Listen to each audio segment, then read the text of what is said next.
I began to have a headache and feel a little bit weak, and Stephanie later that evening began to feel poorly as well. We were praying we had a cold, and within 3 or 4 days, we realized that we were not only sick, but we were very sick.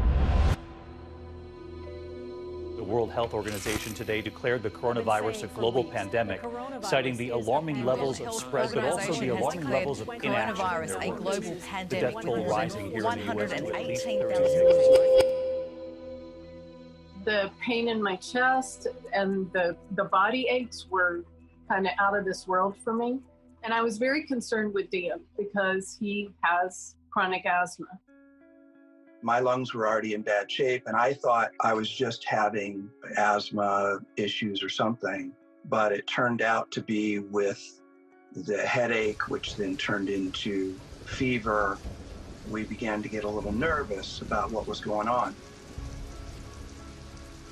I began to use more and more of the emergency medication and treatment, to the point where I was using maximum dose every 4 hours, more than I would normally get even in an ER, and my ability to breathe was declining. This is where things became a battle, because we knew if we went to the hospital, Dan and I would be separated. And we also knew that because of his severe conditions, that there was a very real possibility that he wouldn't make it.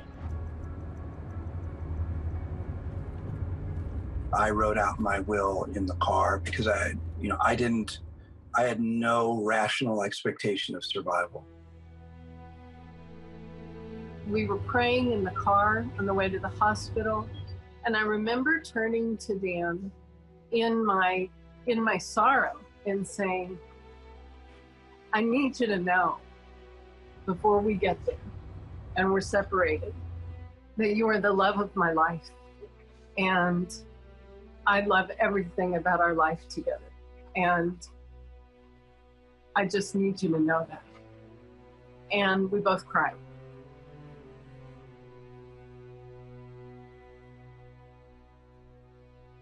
I just started to drive home. Loneliness and darkness came over me. And I was sleeping about 16 hours a day because I was so sick. I had to self-isolate, self-quarantine, and we live alone, so there was nobody at the house. I heard within me 3 days. 3 days. We were in the middle of Lent, and somehow there was a consolation with it, a sense that I had to wait 3 days. When I received that news, I have to tell you that I was crushed. I was shaken to my core. What I entered into was a blackness that I'd never experienced before.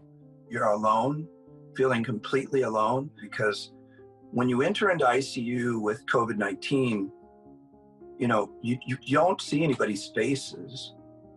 I had great fear, but I never lost faith, and I fought that fear. And I stayed in prayer, and I didn't let it overtake me. I wouldn't say I had a lack of peace, but I was in quite significant distress.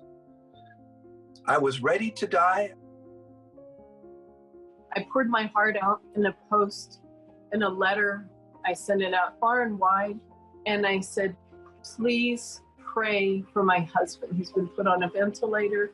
We need to send those prayers to heaven and pray specifically that his lungs would heal, that he would start to breathe on his own by the power of the Holy Spirit.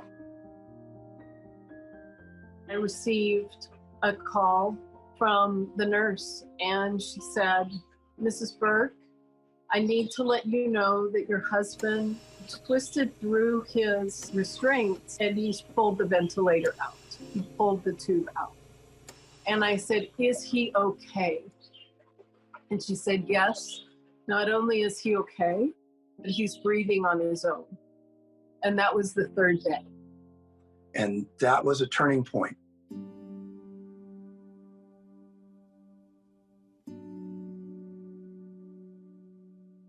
When I picked him up, he was so weak, he was using a walker.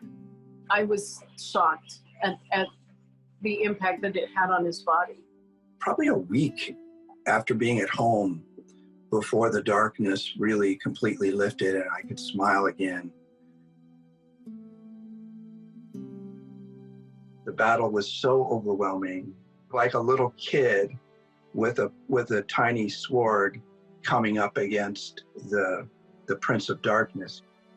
It's brought an urgency, not a moment of our life, of our breath, of our energy, of our resources could be taken for granted or wasted.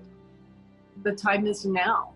This battle is very deep and it's very dark and it's all over the world. And the Lord is calling us back to himself.